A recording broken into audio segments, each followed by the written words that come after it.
ഞാൻ doctor Biniya, Bethsaida homeo clinic, Kaloor. ഇന്ന് നമ്മൾ ഡിസ്കസ് ചെയ്യുന്നത് ഓട്ടിസം എന്ന് പറയുന്ന ഒരു കണ്ടീഷനെ പറ്റിയാണ്. ഒരുപാട് കുട്ടികൾ ഇപ്പോൾ ഓട്ടിസം എന്നുള്ള കണ്ടീഷനുമായിട്ട്, അതായത് ഒരു അവസ്ഥയുമായിട്ട് നമ്മുടെ അടുത്ത് വരുന്നുണ്ട്. അപ്പോൾ ഇതെന്ന് പറഞ്ഞാൽ ഓട്ടിസം സ്പെക്ട്രം ഡിസോർഡർ ആണ്. ഇത് ഒരു കൂട്ടം മാനസികാവസ്ഥയാണ്.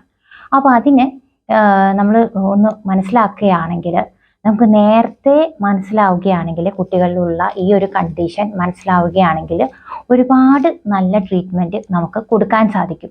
എന്നാൽ ഇത് നേരത്തെ നമ്മൾ തിരിച്ചറിയുന്നില്ല, ഒരു പാരൻസിനും അത് തിരിച്ചറിയാൻ പറ്റുന്നില്ല എന്നുള്ളതാണ് അതിൻ്റെ ബുദ്ധിമുട്ട്. അപ്പോൾ അത് നമുക്ക് എങ്ങനെ ചെയ്യാം എന്നാണ് ഇന്നത്തെ വീഡിയോയിൽ നമ്മൾ മനസ്സിലാക്കുന്നത്.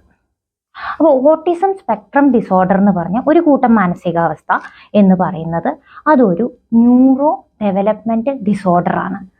ന്യൂറോ ഡെവലപ്മെൻറ്റൽ ഡിലേയും ആവാം, അല്ലെങ്കിൽ ഡിസോർഡറും ആവാം. അതിൽ ഡിസോർഡർ ആണ് ശരിക്കും പറഞ്ഞാൽ ഒരു ഓട്ടിസം എന്നുള്ളൊരു കണ്ടീഷനിലേക്ക്, അവസ്ഥയിലേക്ക് നമ്മെ കൊണ്ടുപോകുന്നത്. അപ്പോൾ ന്യൂറോ ഡെവലപ്മെൻറ്റൽ ഡിസോർഡർ എന്ന് പറയുന്നത് നമ്മുടെ തലച്ചോറും അതേപോലെ നമ്മുടെ നാഡീവ്യവസ്ഥയും അതിൻ്റെ എല്ലാം പ്രവർത്തനത്തെ, അല്ലെങ്കിൽ അതിൻ്റെ വികാസത്തെ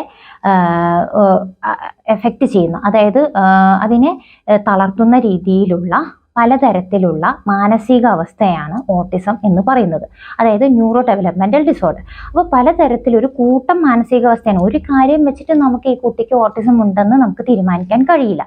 പക്ഷേ നമ്മൾ നേരത്തെ കണ്ടുപിടിച്ച്, അതായത് പാരൻസിന് ഇത് മനസ്സിലായി, ഓക്കെ എൻ്റെ കൊച്ചിന് എന്തോ പ്രശ്നമുണ്ട് എന്ന് പറഞ്ഞ് കൊണ്ടുവന്ന് കഴിഞ്ഞാൽ നമുക്ക് നോക്കാൻ പറ്റും ഈ കുട്ടിക്ക് എന്തെങ്കിലും കംപ്ലൈൻറ്റ് വരാൻ സാധ്യതയുണ്ടോ.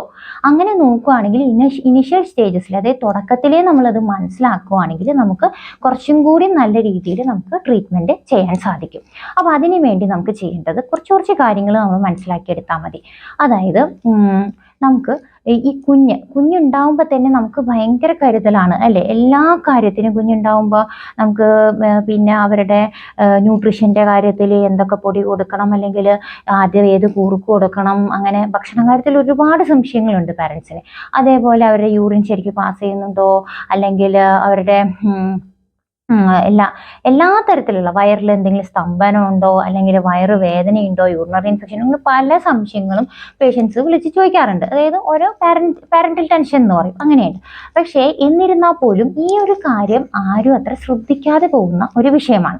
അപ്പം നമുക്ക് എന്ത് ചെയ്യാൻ പറ്റും? ആദ്യം തന്നെ ഒരു കാര്യം പറയട്ടെ, നമുക്ക് നമ്മുടെ ഒരിക്കലും ഇതിലൊരു സ്ട്രക്ചറൽ, അതായത് നമ്മുടെ ശരീരത്തിൽ ഇപ്പോൾ കുഞ്ഞിന് ഒരു കണ്ണ് ഇല്ലാതിരിക്കുമോ, അല്ലെങ്കിൽ ചെവി ഇല്ലാണ്ടിരിക്കുമോ, അല്ലെങ്കിൽ അതിൻ്റെ ഏതെങ്കിലും ഒരു പാർട്ട്, കയ്യ്, കാല്, വിരൽ, എല്ലാ കാര്യങ്ങളും ഈ കുട്ടിക്ക് കറക്റ്റായിട്ട് ഉണ്ടാവുന്നുണ്ട്. മനസ്സിലായോ? ഈ ഓട്ടിസം എന്ന് പറയുന്ന ഒരു കണ്ടീഷനിൽ നമുക്ക് ഒരിക്കലും സ്ട്രക്ചറൽ ഡിഫോമിറ്റീസ് ഒന്നുമില്ല, എല്ലാ ഭാഗങ്ങളും ഉണ്ടായിട്ടുണ്ട്. അപ്പോൾ നമ്മുടെ അമ്മ അതായത് ഗർഭാവസ്ഥയിൽ ഇരിക്കുന്ന സമയത്ത് ഈ കുഞ്ഞിന് ഒരു മാസം മുതൽ 4 മാസം വരെ ഉള്ള കാലത്ത് ഈ കുഞ്ഞിൻ്റെ എല്ലാ ഡെവലപ്മെൻറ്റും കറക്റ്റായിട്ട് സംഭവിച്ചിട്ടുണ്ട്.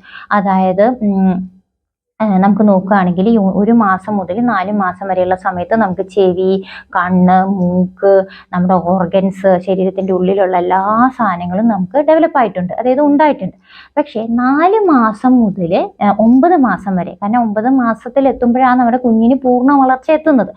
ആ കാലഘട്ടം വരെയാണ് നമുക്ക് എന്തുള്ളത്, ആ സമയമാവുമ്പോഴാണ് നമുക്ക് ഈ പറഞ്ഞ പോലെ ഞാൻ പറഞ്ഞില്ലേ ഡെവലപ്മെൻറ്റ്, അതായത് വികാസങ്ങൾ എല്ലാത്തിനും, നമുക്ക് ചെവി കേൾക്കണം, കണ്ണ് കാണണം എന്നുള്ള രീതിയിൽ കുഞ്ഞിന് അപ്പം തുടങ്ങി നമുക്ക് കേൾക്കാൻ പറ്റും. അപ്പോൾ നമുക്ക് എല്ലാ കാര്യങ്ങളും അമ്മയ്ക്ക് എന്താണോ വികാരം, അതായത് സന്തോഷമാണോ, സങ്കടമാണോ, വിഷമമാണോ, ദേഷ്യമാണോ, എന്താണെങ്കിലും ഈ കുഞ്ഞിനത് മനസ്സിലാക്കാൻ കഴിയുന്നു. അപ്പോൾ അതുകൊണ്ട് തന്നെ നമ്മൾ ഗർഭാവസ്ഥയിലിരിക്കുന്ന ഒരമ്മ എന്ന് പറഞ്ഞാൽ വളരെ സന്തോഷവതിയായിട്ട് ശാന്തമായിട്ട് ഇരിക്കേണ്ട ഒരു ആവശ്യകതയുണ്ട്. കാരണം ആ സമയത്ത് നമ്മുടെ എല്ലാ കാര്യങ്ങളും ഈ കിടക്കുന്ന ഗർഭാവസ്ഥയിലിരിക്കുന്ന കുഞ്ഞു മനസ്സിലാക്കുന്നുണ്ട്. ആ സമയത്ത് നമുക്ക് ജീവിതത്തിൽ പ്രശ്നങ്ങൾ വരരുത് എന്ന് നമുക്ക് പറയാൻ പറ്റില്ല. കാരണം ജീവിതം എന്ന് പറഞ്ഞാൽ ഓരോ ദിവസവും ഓരോ തരത്തിലുള്ള പലതരത്തിലുള്ള അൺഎക്സ്പെക്റ്റഡ്, വിചാരിക്കാത്ത പ്രശ്നങ്ങൾ കയറി വരുന്ന ഒരു സംഭവമാണ് ആണല്ലോ. അപ്പോൾ അങ്ങനെ വരുമ്പോഴത്തേനും നമുക്ക് ശാന്തമായിട്ട് അതിനെ ഇങ്ങനെ കൊണ്ടുപോകാൻ, അല്ലെങ്കിൽ സന്തോഷമായിട്ട് മാക്സിമം നമ്മൾ കൊണ്ടുപോകാൻ ശ്രമിക്കേണ്ട ഒരു കാലഘട്ടമാണ് ഈ ഗർഭാവസ്ഥയിലിരിക്കുന്ന അവസ്ഥ. മിക്ക പേഷ്യൻസിനും ഞാൻ കണ്ടിരിക്കുന്നത് എങ്ങനെയാണെന്ന് വെച്ചിട്ടുണ്ടെങ്കിൽ ഭയങ്കര സ്ട്രെസ്സാണ്. കാരണം വർക്ക് ടെൻഷൻ, ഈ അതായത് നമ്മൾ പ്രഗ്നൻ്റ് ആയിരിക്കുന്ന സമയത്തും നമുക്ക് വർക്ക് പ്രഷർ മാറ്റാൻ പറ്റുന്നില്ല. വീട്ടിലെ പ്രശ്നങ്ങൾ, നമ്മുടെ കൂടെ നിൽക്കുന്നവരെ, ഭർത്താവ്, മദർ ഇൻ ലോ, ഇങ്ങനെ പല പല പ്രശ്നങ്ങളുമാണ് ഞാൻ മനസ്സിലാക്കുന്നത്. അപ്പോൾ നമ്മൾ കേസ് എടുക്കുന്ന, അതായത് നമ്മൾ അത്രയും ചോദിച്ച് മനസ്സിലാക്കിയാണ് നമ്മളൊരു മരുന്ന് ഈ കുഞ്ഞിന് വേണ്ടി കൊടുക്കുന്നത്. അപ്പോൾ ഇങ്ങനെ ഒരു ഓട്ടിസമുള്ള കുഞ്ഞിന്, അപ്പോൾ നമ്മൾ അമ്മമാരോട് ആ ഒരു കാര്യങ്ങൾ ചോദിക്കുമ്പോഴാണ് മനസ്സിലാവണേ വളരെ ബുദ്ധിമുട്ടും വിഷമവും സ്ട്രെസ്സും ഒക്കെയുള്ള അമ്മമാർക്കാണ് ഇങ്ങനത്തെ കൂടുതൽ കാണുന്നത് എന്നേ നമുക്ക് പറയാൻ പറ്റുള്ളൂ. അതുകൊണ്ട് മാത്രമാണ് എന്നല്ല. കാരണം എന്താണെന്ന് വെച്ചാൽ നമ്മുടെ ശരീരത്തിൽ യാതൊരു പ്രോബ്ലംസും ഈ കുട്ടിക്കില്ല. ഈ കുട്ടിക്ക് എല്ലാ കാര്യങ്ങളും ഡെവലപ്പായിട്ടുണ്ട്. കണ്ണുണ്ട്, കാലുണ്ട്, ബ്രെയിൻ ഉണ്ട്, എല്ലാ സാധനങ്ങളും ഉണ്ട്. പക്ഷേ ഈ കുട്ടിക്ക് ഇങ്ങനെ ഒരു അവസ്ഥ, അത് വല്ലാത്തൊരവസ്ഥയാണ്. നമുക്ക് കമ്മ്യൂണിക്കേറ്റ് ചെയ്യാൻ പറ്റുന്നില്ല. അതായത് നമുക്ക് കറക്റ്റായിട്ടൊരു കാര്യങ്ങൾ സംസാരിച്ച് മറ്റുള്ളവരോട് പറഞ്ഞ് മനസ്സിലാക്കാൻ പറ്റുന്നില്ല. പ്രത്യേകമായിട്ട് നമുക്ക് വരുന്നത് സ്പീച്ച് ഡിഫിക്കൽറ്റിയാണ്. പിന്നെ കാര്യങ്ങൾ മനസ്സിലാക്കി ഗ്രാസ്പ് ചെയ്ത് കാര്യങ്ങൾ ചെയ്യാൻ പറ്റുന്നില്ല എന്നൊക്കെയാണ് ഇവരുടെ പ്രശ്നങ്ങൾ. ഈ ഓട്ടിസമുള്ള കുട്ടികളുടെ ബുദ്ധിമുട്ടുകൾ അതൊക്കെയാണ്. അതിലും വളരെ കൂടിയ കേസുണ്ട്, കുറഞ്ഞ കേസുണ്ട്. പക്ഷെ ഞാൻ പറയാൻ ഉദ്ദേശിക്കുന്നത്, അപ്പോൾ ഈ ഗർഭാവസ്ഥയിൽ അമ്മ അത് മനസ്സിലാക്കിക്കൊണ്ട് വളരെ ശാന്തമായിട്ട് ഇരിക്കാൻ ശ്രമിക്കുക, ഒരു കാര്യം. പിന്നെയുള്ളത് നമ്മൾ പറഞ്ഞ പോലെ തന്നെ കുഞ്ഞ് ഉണ്ടായതിന് ശേഷം നമുക്ക് ചിന്തിക്കാവുന്നത്, ആദ്യകാലങ്ങളിൽ നമുക്കൊന്നും മനസ്സിലാവില്ല. കാരണം കുഞ്ഞിന് യാതൊരുവിധ റെസ്പോൺസും കാണത്തില്ല. പിന്നെ ഒരു 4 മാസമൊക്കെ കഴിയുമ്പോൾ തന്നെ കുഞ്ഞ് പതുക്കെ അമ്മയെ ഒന്ന് വേർതിരിച്ചറിയാൻ, അതായത് അമ്മയെ മനസ്സിലാക്കാൻ തുടങ്ങുന്ന ഒരു കാലഘട്ടമാണ്. അപ്പോൾ അമ്മയെ മനസ്സിലാക്കുക, ചിരിക്കുക, കണ്ണിലോട്ട് നോക്കുക, വിളിച്ചാൽ ഇങ്ങനെ കണ്ണ് നോക്കുക, ഒന്നും സംസാരിക്കാനായിട്ടില്ല. പക്ഷെ എങ്കിൽ പോലും ആ കുട്ടിയിൽ ഒരു ആള് റൂമിലോട്ട് കടക്കുമ്പോൾ ഉണ്ടാകുന്ന ഒരു പ്രതികരണം, അത് നമുക്ക് മനസ്സിലാക്കേണ്ടതാണ്. അപ്പം അത് കറക്റ്റ് ആയിട്ടില്ലേ, മനസ്സിലാവുന്നില്ലേ, കുഞ്ഞ് ശ്രദ്ധിക്കുന്നില്ലേ? ശ്രദ്ധ എന്നുള്ളതാണ് ഏറ്റവും വേണ്ടത് നമുക്ക്. അപ്പോൾ പല പേഷ്യൻസും പറയാറുണ്ട്, ഈ കുഞ്ഞിന് ചെവിക്ക് എന്തെങ്കിലും പ്രശ്നമുണ്ടോ ഡോക്ടറെ? പക്ഷെ മിക്കവാറും ചെവിക്ക് ഒരു പ്രശ്നവും ഉണ്ടാവില്ല. ചെവിക്കും ഒന്നിനും ഒരു പ്രശ്നവും ഇല്ലെങ്കിലും ഇവർക്ക് ശ്രദ്ധിക്കാൻ കഴിയുന്നില്ല. അപ്പോൾ അങ്ങനെ 4 മുതൽ 6 മാസം വരെ പ്രത്യേകമായിട്ട് അമ്മയെ തിരിച്ചറിയുക എന്നുള്ളൊരു അവസ്ഥയിൽ ശ്രദ്ധിക്കുക. പിന്നെ നമുക്ക് പതുക്കെ സൗണ്ടുകളൊക്കെ വന്നു തുടങ്ങും. ഇപ്പം തന്നെ നമ്മൾ സൗണ്ടുകളൊക്കെ വരാം. അത് 9 മാസം എത്തുമ്പോഴേക്കും, അതായത് ജനിച്ചിട്ടുള്ള കുഞ്ഞിൻ്റെയാണ് പറയുന്നത്. ആദ്യം ഞാൻ പറഞ്ഞത് ഗർഭാവസ്ഥയിലിരിക്കുന്ന കുഞ്ഞിൻ്റെ കാര്യമാണ്. അപ്പം ശ്രദ്ധിക്കേണ്ടത് അമ്മയാണ്. എങ്കിൽ ഈ കുഞ്ഞ് ജനിച്ചതിന് ശേഷം ശ്രദ്ധിക്കേണ്ടത് കുഞ്ഞിൻ്റെ മാറ്റങ്ങളെ പറ്റിയാണ്. അപ്പോൾ കുഞ്ഞ് നല്ലപോലെ സംസാരിക്കില്ല. 9 മാസത്തോടു കൂടി നല്ലപോലെ സൗണ്ടുകൾ, എല്ലാ തരത്തിലുള്ള സൗണ്ടുകൾ ഉണ്ടാക്കുന്നു. പിന്നെ കുഞ്ഞ് വിളിച്ചാൽ ശ്രദ്ധിക്കുന്നു, കുഞ്ഞ് വിളിച്ചാൽ ആ ഭാഗത്തേക്ക് നോക്കുന്നു, ഇങ്ങനെ എല്ലാ കാര്യങ്ങളും, ചിരിക്കുന്നു. 9 മാസം എത്തുമ്പോഴേക്കും നല്ലപോലെ ചിരിക്കുന്നു, വിളിക്കുമ്പോൾ ചിരിക്കുന്നു, പിന്നെ കണ്ണിലോട്ട് നോക്കുന്നു. ഇതെല്ലാം കറക്റ്റ് അല്ലേ എന്ന് ശ്രദ്ധിക്കാം. 1 വയസ്സോടുകൂടി നമുക്ക് പതുക്കെ അമ്മ അല്ലെങ്കിൽ അമ്മമ്മ അങ്ങനെയൊക്കെ 1 വയസ്സ് കഴിയുമ്പോഴേക്കും മിണ്ടുന്നതാണ് ഏറ്റവും നല്ലത്. എന്നാലും ഇതിലും വ്യത്യാസങ്ങളുണ്ടാവും. ഇതുപോലെ തന്നെ ചെയ്യണമെന്ന് നമുക്ക് ഒരിക്കലും വാശി പിടിക്കാൻ പറ്റില്ല. ഡെവലപ്മെന്റൽ ഡിലേ ഉണ്ടാവും. ഡിലേ എന്ന് പറഞ്ഞ് പതുക്കെ വരുന്ന ഒരവസ്ഥ, അതായത് കുറച്ച് പതുക്കെ. അപ്പോൾ ചിലപ്പോൾ നടക്കാൻ ഇത്തിരി പതുക്കെയാവാം, സംസാരിക്കാൻ ഇത്തിരി പതുക്കെയാവാം, പല്ല് വരാൻ ഇത്തിരി പതുക്കെയാവാം. അത് പ്രശ്നമൊന്നുമില്ല. അത് പെട്ടെന്ന് അതിനും നമുക്ക് വേണമെങ്കിൽ ഒത്തിരി ഡിലേ വരുന്നുണ്ടെങ്കിൽ നമുക്ക് അവരുടെ പ്രകൃതി അനുസരിച്ചുള്ള മരുന്ന് കൊടുക്കാം. അതല്ല പക്ഷെ അത് തന്നെ കറക്റ്റായി വരുന്നു. പക്ഷെ ഇത് ഡിലേ അല്ല, നമുക്ക് ഒട്ടും തന്നെ കിട്ടുന്നില്ല. 1 വയസ്സ് കഴിഞ്ഞിട്ടും കുഞ്ഞിനെ വിചാരിച്ച രീതിയിലുള്ള ഒരു പ്രതികരണം അമ്മയ്ക്ക് അല്ലെങ്കിൽ പാരൻസിന് വരുന്നില്ല എന്നാണെങ്കിൽ എന്തായാലും നമ്മളത് എന്ത് ചെയ്യണം? നമ്മളത് ചോദിച്ചു നോക്കണം. ഇതെന്തെങ്കിലും പ്രശ്നമുണ്ടോ എന്നുള്ളത് ഒരു ഡോക്ടറോട് നമ്മൾ മനസ്സിലാക്കേണ്ടത് അത്യാവശ്യമാണ്. അങ്ങനെ ചെയ്താൽ നമുക്ക് ആദ്യകാലങ്ങളിൽ ഇത് മനസ്സിലാക്കാൻ കഴിയുകയാണെങ്കിൽ അത്രയും നല്ല ട്രീറ്റ്മെൻറ്റ് നമുക്ക് ആ കുഞ്ഞിന് കൊടുക്കാൻ പറ്റും. അതായത് ഏറ്റവും പ്രശ്നം, ഈ ഓട്ടിസത്തിൽ ഏറ്റവും വലിയ പ്രശ്നം, ഞാൻ ഫുള്ളായിട്ട് പറയുന്നില്ല, പക്ഷെ എങ്കിലും ഏറ്റവും വലിയ പ്രശ്നം ഇവർക്ക് മറ്റുള്ളവരുമായിട്ട് ഇടപഴകാൻ പറ്റില്ല എന്നുള്ളതാണ്. മെയിനായിട്ടുള്ള പ്രശ്നം, ഇവർക്ക് ഇടപഴകാൻ പറ്റുന്നില്ല. പിന്നെ അവരുടെ ലോകത്തിലിരുന്ന് കളിക്കുകയാണ്. ശ്രദ്ധ വേറെ ഒന്നിലും കൊടുക്കാൻ പറ്റില്ല. ആ രീതിയിൽ തന്നെ അവരെവിടെയാണോ ഇരിക്കുന്നത് അവരുടെ ടോയ്സ് അവർ ഷെയർ ചെയ്യത്തില്ല. അവർ അതുപോലെ തന്നെ കളിച്ചുകൊണ്ടിരിക്കും. അതാണ് ഒരു പ്രത്യേകത. പിന്നെ ഞാൻ പറഞ്ഞ പോലെ തന്നെ വളരെ കൂടിയ കേസിന് ഐ കോണ്ടാക്ട് ഒട്ടും തന്നെ ഉണ്ടാവില്ല. നമ്മൾ വിളിച്ചാൽ തിരിയില്ല. അമ്മയാണോ ആര് വിളിച്ചാലും അവൻ തിരിയണമെന്നില്ല. അവൻ അവൻ്റെ വേൾഡിൽ തന്നെയാണ് ഹാപ്പി ആയിട്ടിരിക്കുന്നത്. അങ്ങനത്തെ ഒരു അവസ്ഥ. പിന്നെ എന്താ പറയുന്നത്, നമുക്ക് ഒരു രീതിയിലും ഇപ്പോൾ കാര്യം. പല്ല് തേക്ക് ഇപ്പം 1-1.5 വയസ്സ് കഴിഞ്ഞ കേസാണ് ഞാൻ പറയുന്നത്. അപ്പം വലിയ കുട്ടികളായിക്കഴിഞ്ഞാൽ നമ്മൾ അറിയാണ്ട് ഇങ്ങനെ വിട്ടുപോയി കഴിഞ്ഞാൽ നമ്മൾ പല്ല് തേക്ക് എന്നുള്ളത് ചിലപ്പോൾ കുറേ പ്രാവശ്യം പറഞ്ഞിട്ടായിരിക്കും അവനൊന്ന് അത് ചെയ്യുന്നത്. ഭയങ്കര ബുദ്ധിമുട്ടാണ്. 2 വയസ്സ് എന്ന് വെച്ചാൽ പല്ല് തന്നെ തേക്കും എന്നല്ല ഉദ്ദേശിക്കുന്നത്. ഇപ്പം വലിയ കുട്ടി ആയിക്കഴിഞ്ഞാൽ, അതായത് ഇപ്പോൾ ഒരു 3 വയസ്സുള്ള കുട്ടികളും ഓട്ടിസമായിട്ട് വരുന്നുണ്ട്, 4 വയസ്സുള്ളവർ വരുന്നുണ്ട്, 5 വയസ്സുള്ളവർ വരുന്നുണ്ട്. അപ്പോൾ നമുക്ക് ഒന്നും പറയാൻ പറ്റില്ല. നമുക്ക് മനസ്സിലാവാതെ പോയാൽ ഇത് ക്ലാസ്സിൽ എത്തിക്കഴിഞ്ഞാൽ, പ്ലേ സ്കൂളിൽ എത്തിക്കഴിഞ്ഞിട്ടാണ് പലരും ഇത് ഓട്ടിസമാണ്, ഈ കുഞ്ഞിന് ഓട്ടിസം ആണെന്ന് മിസ് പറഞ്ഞു എന്ന് പറഞ്ഞിട്ട് വരുന്ന കേസുണ്ട്. അവരുടെ കേസിൽ നമുക്ക് ഈ പറഞ്ഞ പോലെ ഇങ്ങനെ ഭയങ്കര ഡിലേ ആണ്. അതായത് നമ്മൾ ഒരു കാര്യം പറയുന്നു, ഇൻസ്ട്രക്ട് ചെയ്യുന്നു, അത് പലതരം കൊണ്ടുണ്ട് കേട്ടോ. വാശി പിടിച്ച് കുട്ടികൾ ചെയ്യാതിരിക്കുന്നതല്ല ഞാൻ പറയണേ. എത്ര പറഞ്ഞാലും അവർക്ക് അത് ഗ്രാസ്പ് ആവുന്നില്ല, മനസ്സിലാവുന്നില്ല. അപ്പോൾ പിന്നെ പാരൻസ് തന്നെ അതിലിടപെട്ട് ചെയ്യേണ്ടി വരും. അത് എന്ത് ഇൻസ്ട്രക്ഷൻ ആണെങ്കിലും, ഞാനൊരു എക്സാമ്പിൾ പറഞ്ഞതാണ് പല്ല് തേക്കൽ.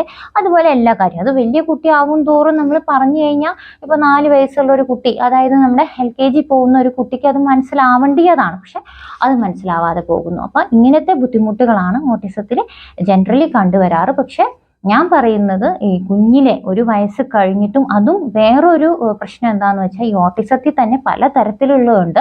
അതിൽ ഏറ്റവും കൂടുതൽ കിട്ടിയിരിക്കുന്നത് കുഞ്ഞിന് ഐ കോണ്ടാക്ട് ഇല്ല, കുഞ്ഞ് വെറുതെ ഈ തിരിയുന്ന സാധനങ്ങൾ നോക്കുന്നു, അതൊക്കെയാണ് ഏറ്റവും അധികം നമ്മുടെ അടുത്ത് വരുന്നത്. അത് കോമൺ ആണ് അതിൻ്റെ സിംറ്റം. അതിൻ്റെ പ്രത്യേകതകൾ ഇങ്ങനെയാണ്: ഫാൻ തിരിയുന്നത് നോക്കുക, അങ്ങനെ കുറേ കാര്യങ്ങളുണ്ട്. അതാണ് ഞാൻ പറഞ്ഞത്, എന്തെങ്കിലും മറ്റുള്ള കുട്ടികളുമായി വ്യത്യസ്തമായി തോന്നുകയാണെങ്കിൽ ഡോക്ടറോട് വിളിച്ച് ചോദിക്കുമോ, നമുക്ക് കുഞ്ഞിനെ കൊണ്ടുപോയി കാണിച്ചിട്ട് എന്തെങ്കിലും പ്രശ്നമുണ്ടോ എന്ന് മനസ്സിലാക്കുകയോ ചെയ്യേണ്ടത് അത്യാവശ്യമാണ്.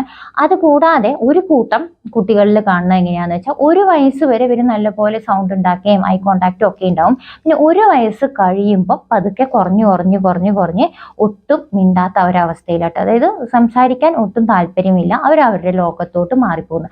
അതിലാണ് ആ ടൈപ്പ് ഓഫ് കുഞ്ഞുങ്ങളിലാണ് എനിക്ക് ഏറ്റവും കൂടുതൽ ഈ മൊബൈലിൻ്റെ ബുദ്ധിമുട്ട്.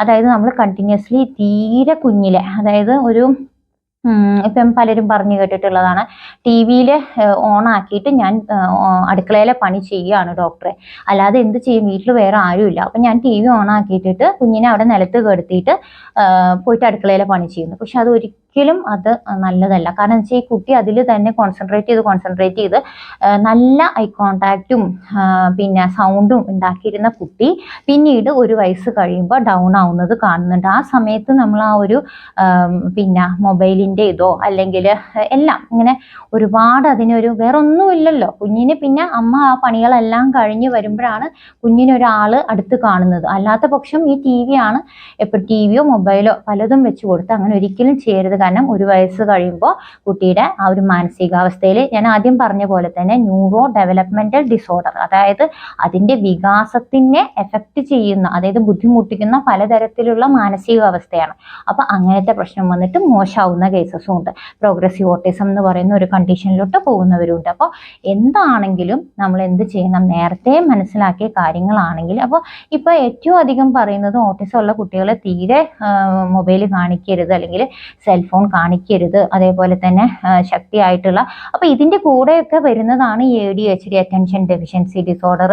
അങ്ങനെ പല എന്താ പറയുക, കുറേ കാര്യങ്ങളുണ്ട് അതിൽ. അത് വലിയൊരു ഇതിൻ്റെ കീഴിൽ വരുന്നതാണ് ഓട്ടിസം എന്ന് പറയുന്നത്. പക്ഷെ ഓട്ടിസം കുട്ടികളിൽ യാതൊരു വിധത്തിലുള്ള എന്താ പറയുക, മുഖഭാവത്തിൽ വ്യത്യാസമോ, കുട്ടികളിൽ കാണാനൊരു പ്രത്യേകതയോ, എന്തെങ്കിലും അസുഖമുള്ള കുട്ടി പോലെയോ ഒന്നും ഉണ്ടാവില്ല. നല്ല ക്ലിയർ ആയിട്ടുള്ള കുട്ടികളാണ്. എല്ലാ ഭാഗങ്ങളും കറക്റ്റായിട്ട് ഡെവലപ്പ് ചെയ്ത് നല്ല ഭംഗിയുള്ള കുട്ടികളാണ്. പക്ഷെ അവർക്ക് ഈ പറഞ്ഞ പോലെ കമ്മ്യൂണിക്കേഷൻ സ്കില്ലും സംസാരിക്കാനും പറ്റില്ല.